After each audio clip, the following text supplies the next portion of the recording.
Stop scrolling, hear God whisper. Your heart is longing for direction. In a world that shouts, true listening becomes a spiritual discipline.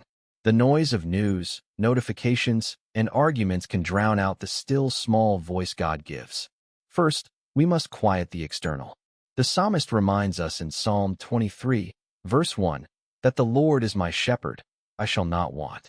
When we recognize that the shepherd walks beside us, we can pause and let his presence settle in our lungs. Second, we learn from Elijah. In 1 Kings chapter 19, verses 12 through 14, Elijah fled to a cave and heard a gentle whisper after the wind, earthquake, and fire.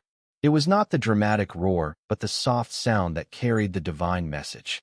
We, too, must create space for the whisper. Turn off the television. Put the phone on silent. Sit by a window or a tree and breathe. In that stillness, the Holy Spirit can speak. Third, Jesus gave a model of attentive listening.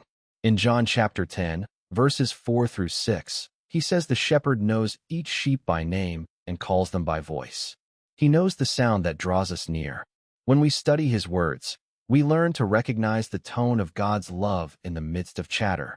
Finally, Romans chapter 12, verse 2 warns us not to conform to the pattern of this age, but to be transformed by the renewing of our mind.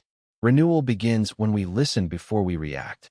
Ask yourself, what is God saying about the decision before me? What comfort does he offer in my worry? Write down the prompt you hear and pray for clarity. Listening is not passive. It means choosing the whisper over the roar.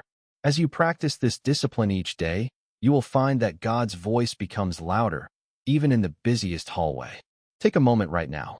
Turn off one distraction. Sit quietly for 3 breaths. Listen for a single word God might be saying. Then share this video with a friend who needs peace in the noise. Comment below the verse that spoke to you today. Let's encourage one another as we learn to hear the whisper of the shepherd together.